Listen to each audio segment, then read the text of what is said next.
Namaste, Prabhu. You all the devotees. Thank you for that.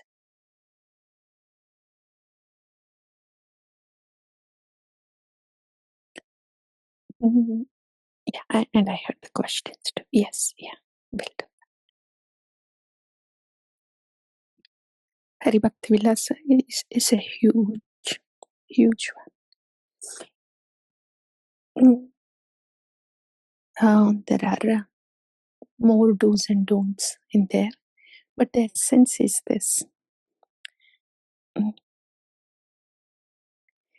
more do's and don'ts about Bhakti, do's and don'ts about Deity, do's and don'ts about Vaishnava, like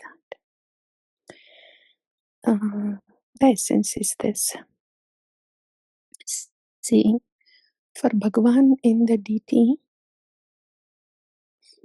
all the do's and don'ts are to see that we treat Bhagavan as he needs to be treated. So that's why all those do's and don'ts. So when we understand, okay, these do's and don'ts are actually meant to treat Bhagavan how he needs to be treated. When we understand that, then the purpose of reading the scripture is served. See, all the procedure that was laid out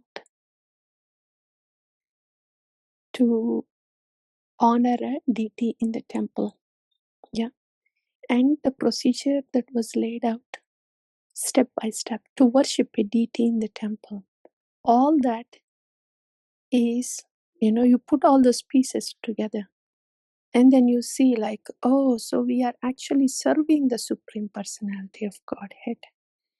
See, when it is said that these are the 64 items that are to be offered, and the deity has to be massaged, the deity has to be bathed with the milk, the honey, the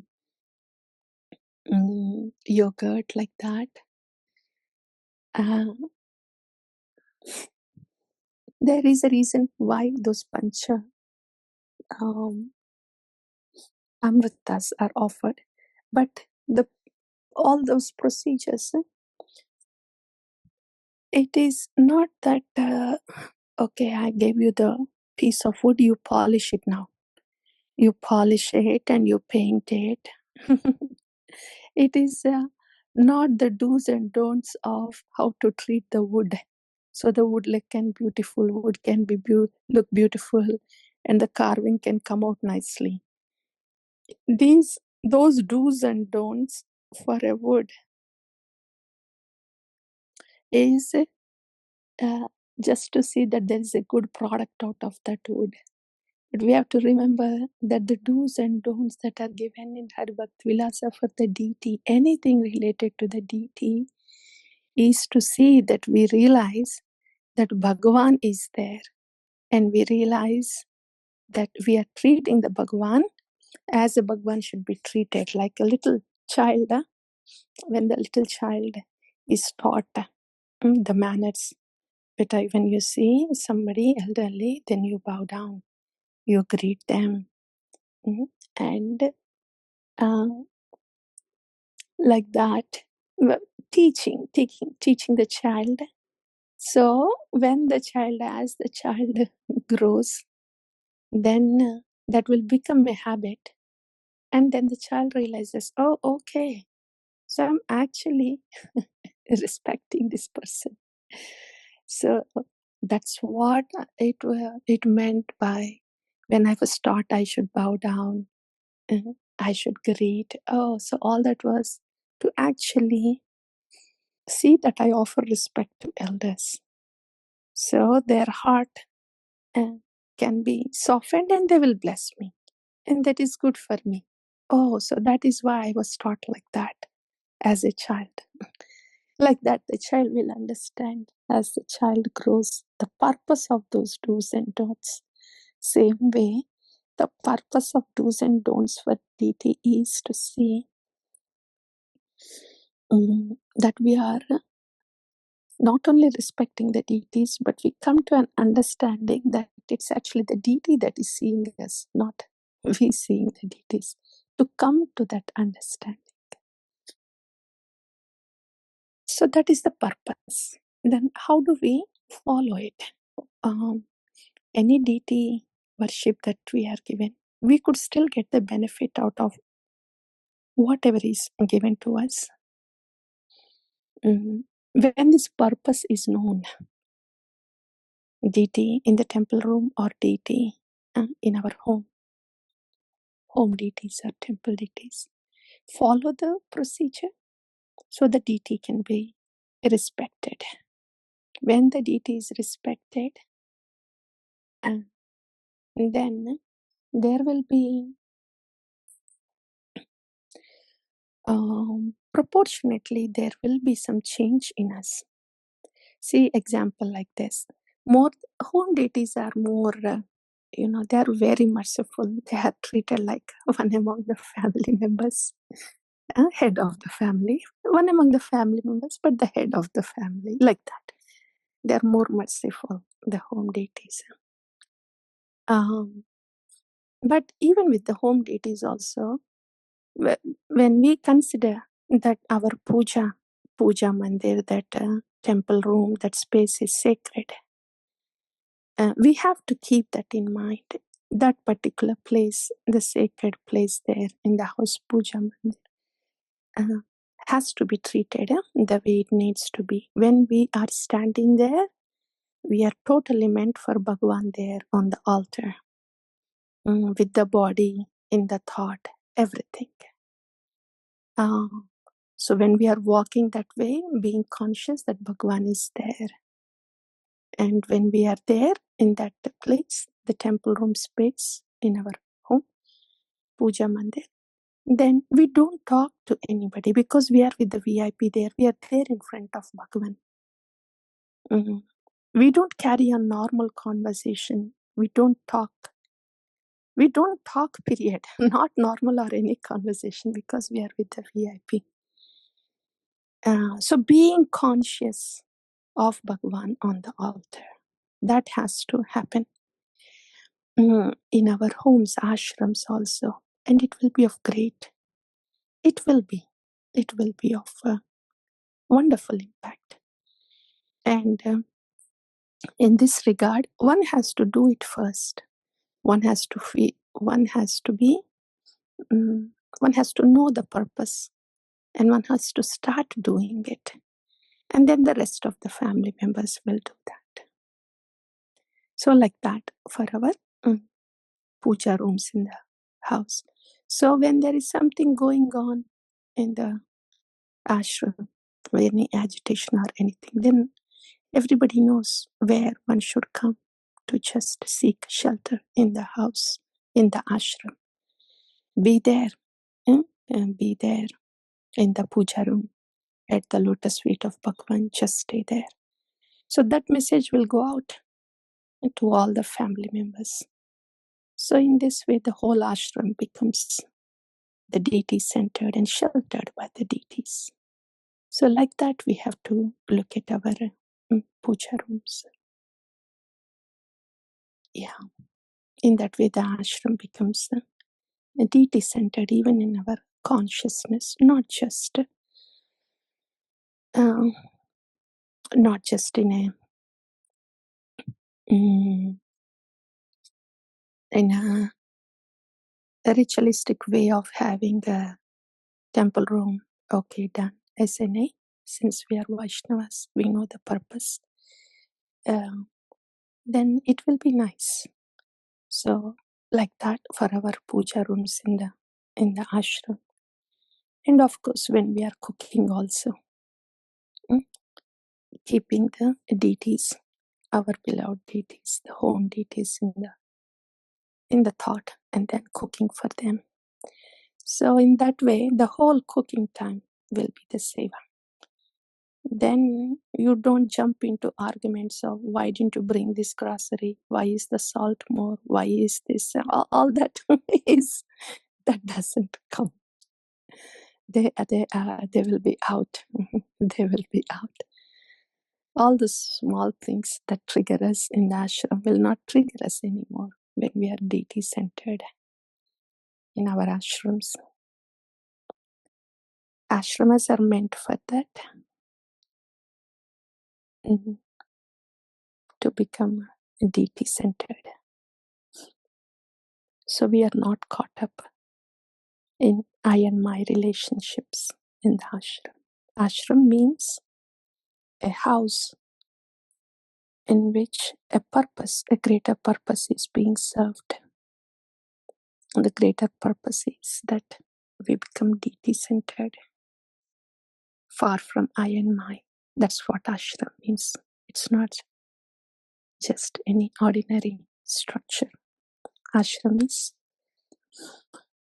a house in which a greater purpose is served. Purpose of a deity. Like that, ashram. Then there will not be too much agitation in the ashrams. In all of our ashrams, there will not be too much agitation. There will not be. Even if the agitations come, they will subside soon. If one devotee is determined and is prayerful to be in that consciousness, certainly the agitations will come down in the ashrams. Like that. And in the temple also, the deities, see, we just take everything for granted. We take darshan for granted, like that. But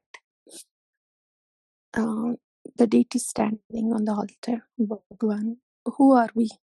Why should Bhagwan give us darshan? Why should he give me darshan? Just because I just drive there and just see him? That's not darshan. If I think I'm just driving there and I'm seeing him, that's not darshan. There we go to the temple. We have to do the protection. Otherwise, it's pradakshina is meant for this. We are seeking permission to Bhagavan to please allow us to have darshan. And meanwhile, we are settling down on consciousness, settling down in our consciousness to be able to go there in front of Bhagavan so we may seek blessings. So pradakshinas are meant for that. Manasa, Vacha, Karma. We go around the temple. And then before going into the temple room, we ring the bell. And we see the purpose, right? We ring the bell. Atma Samarpana. Yes, Bhagavan. Yeah. In this way, it is to get our consciousness ready to be there in front of Bhagavan. So he can see us. And he can cast a cooling glance upon us. That is why the pradakshina. That is why we ring the bell. And then after entering into the temple room, etiquette is to get us closer to Krishna, to keep us closer to reality. So we bow down. As soon after we enter into the temple room, we bow down because it's not an ordinary space. We raise our hands and we bow down to everything there, everyone there. It's not ordinary. And then we bow down to Srila Prabhupada and other pure devotee.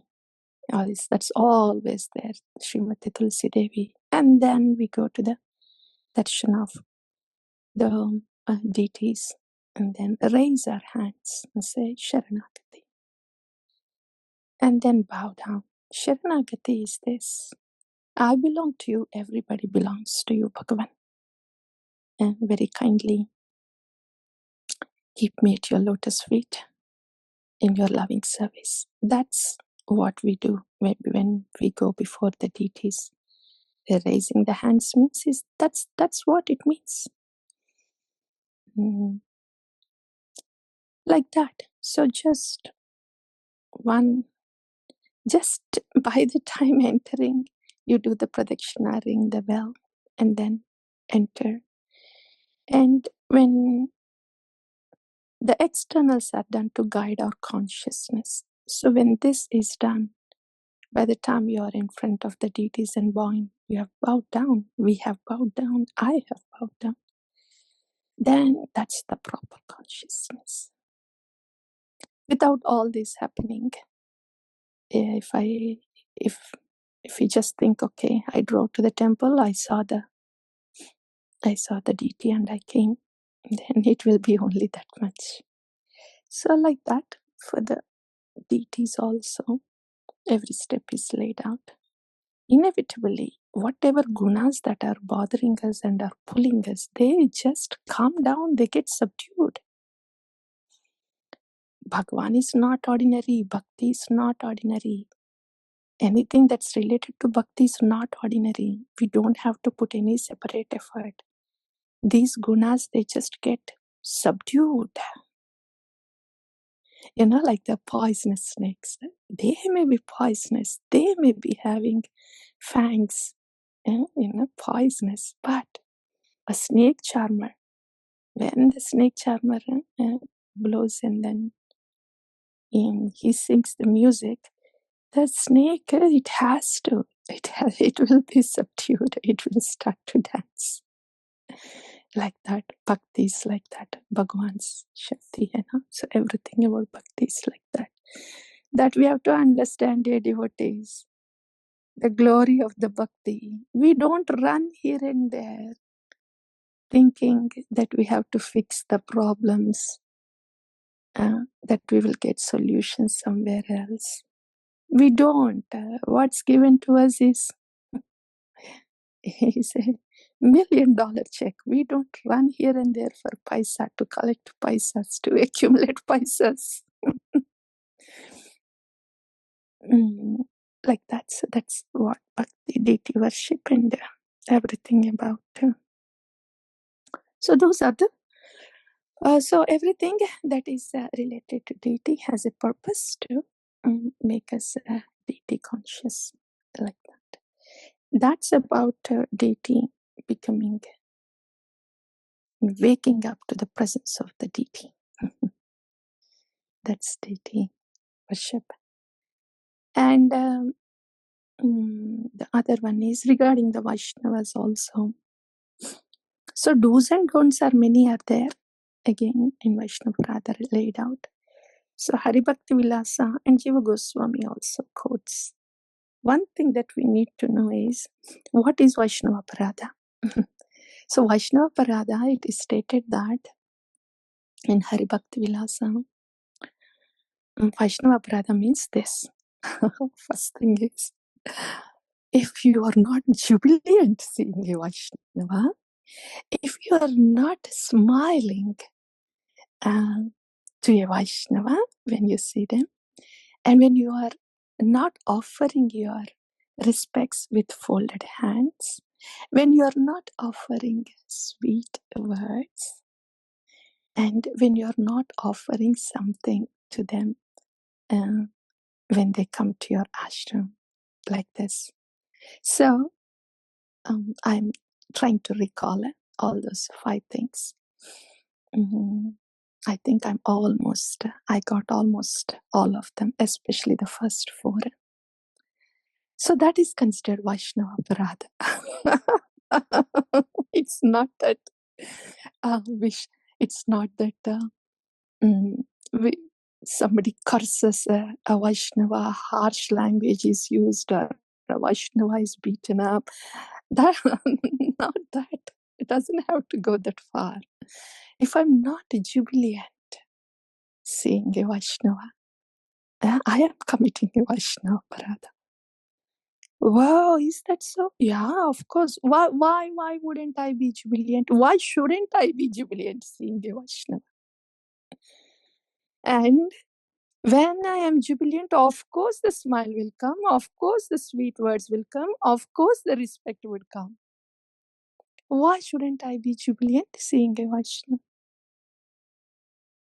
When the Vaishnavas are seen for who they are, that they belong to the Lord and they are so eager to serve the Lord, Why is it not a cause of jubilation for me?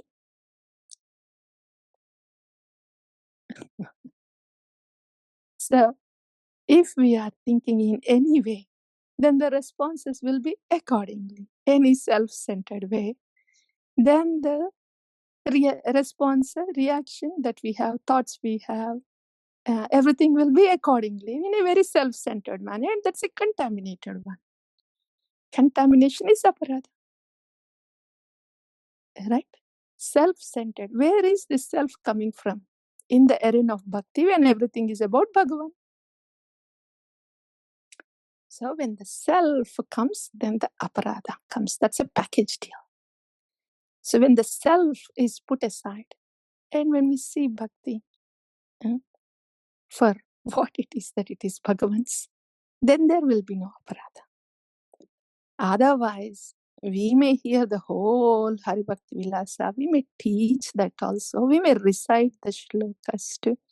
All that externals may go on.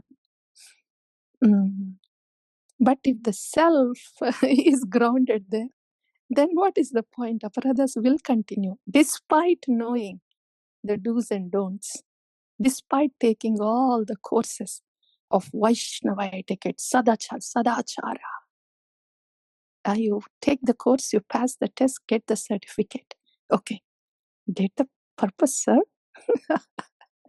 Are you sure there's no aparadha being committed?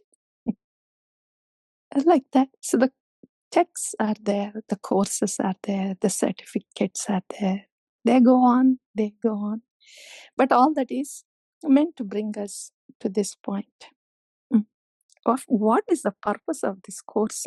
What is the purpose of this certificate? Am I really serving the purpose? That we have to think. So that's about the Haribhakti Vilasa and the purpose of the text in regards to the deity worship and in regards to the honoring the Vaishnavas. And honor the Vaishnavas, then there is no worry about not committing an aparadha. Honor. That's all. That's about the deity worship and the Vaishnavas. And the third question, what time do we have? Okay, quickly. The third one is, the phala sthutis, they are not exaggerations. They are not exaggerations, especially when it comes to bhakti. They are certainly not exaggerations when it comes to bhakti and nama and Bhagavan. You know, when we hear the phala stuti that you follow Ekadasi and all your sins are nullified, you will be transferred to heavenly planets, all that, etc. We will hear that also. Those are all for smarta brahmanas who are looking to do the Ekadasi vratas and other vratas and pujas to get something in this material world. That, well, I do not know much about that.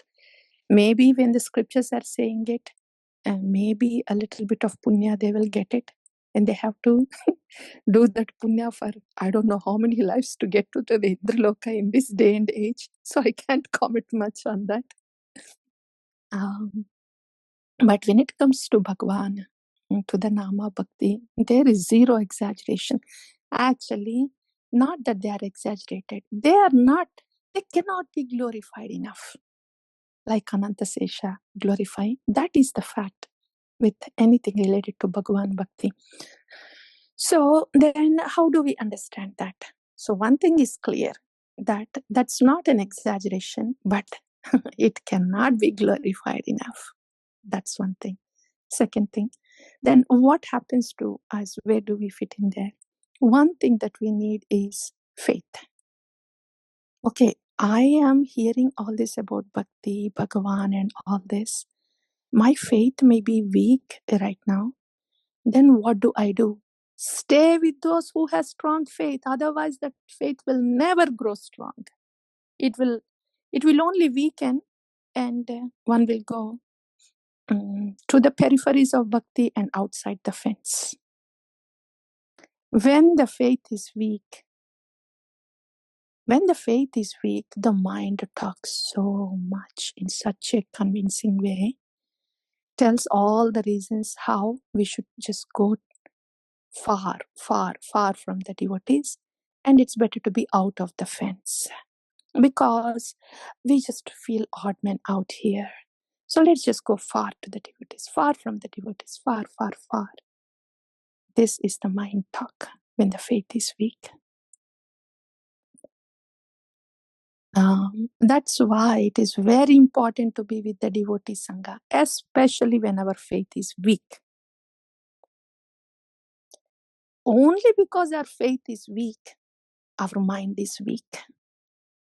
And that's why the mind is so loud. Intelligence is already weak. Then where is the hope? Especially when the bhakti creeper is so tender. It will die away if we are not with the devotees. Being with the devotees means, are we hearing something about bhakti and Bhagavan and is getting me closer to Bhagavan? That is what being with devotees means. Yeah, so faith. Faith is the first thing. When as faith, when that's all is the requirement, to have faith. Oh, so everything about bhakti is very much possible. This is not an exaggeration. Okay. Then I want to get my faith stronger. When the faith is stronger, then the requirement is met. You will perceive the phala sthuti for everything related to bhakti and Bhagavan when the faith is big. Because when the faith is big and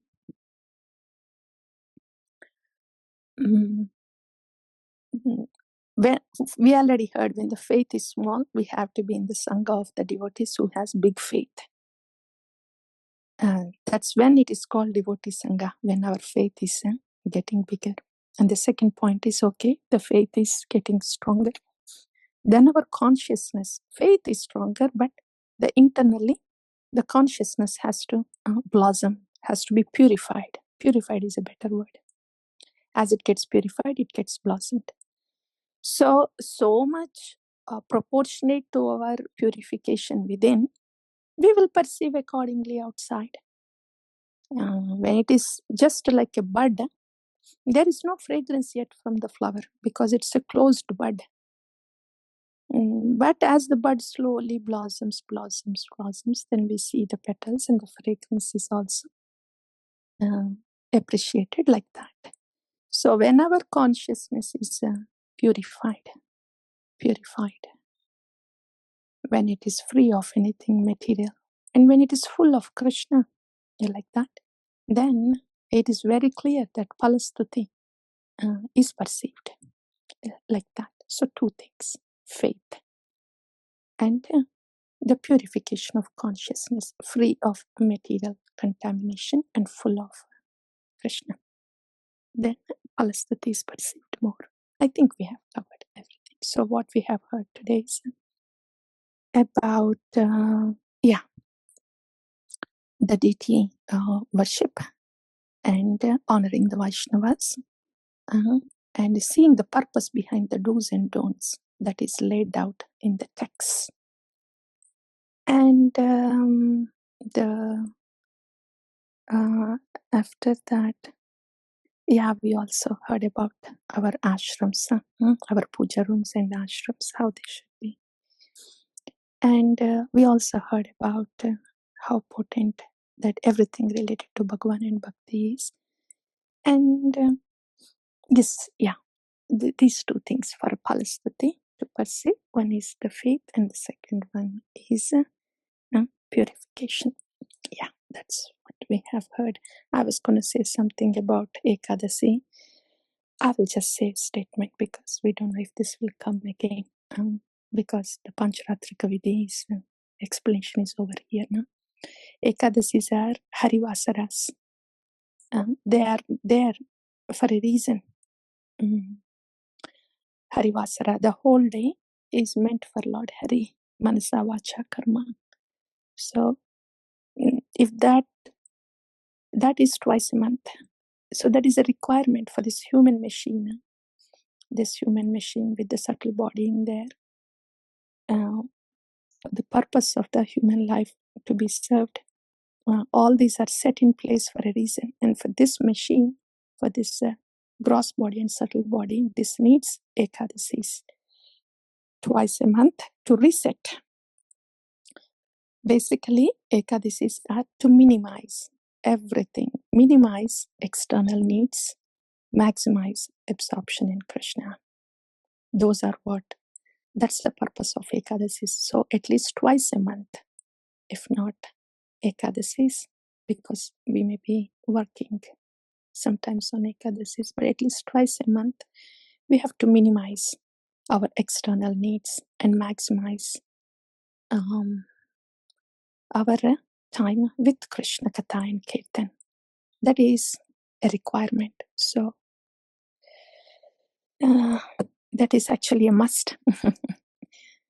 A must for us to stay sane and to keep our consciousness less polluted and more with Krishna. Like that. So that's about the Ekadasis. No. I want to say Ekadasis or Harivasaras, they're meant for Krishna. Those opportunities are there very mercifully to be absorbed, to absorb our consciousness in Krishna. So those are the reset buttons, Ekadasis. That's all, Prabhu. I think the questions were answered, right, Matajis? That's all from my side. Thank you. Yes, Mataji. Thank you so much. Thank you. Thank you so much, Mataji, for giving us what should be our mood when we go in front of the deities at temple and in the ashram also. And also explaining the basic etiquette of Vaishnava so that we don't do the aparadhas. Thank you so much, Mataji. Thank you. Yes, thank you, Mataji. And for the point that it's the mood that avoids the aparadhas, not using it. Right. Hare Krishna. Right. Yeah. Hare Krishna. Thank you. Yeah, that point you mentioned, it's a package deal. When minus I-ness comes, it is already aparadha is included in that. Thank you, Mataji, for that statement. Yeah. Aparadha means actually a misery to ourself also. Misery to the self and to others to that. Yes. Yes. We'll go with the shloka, Mataji. Yes.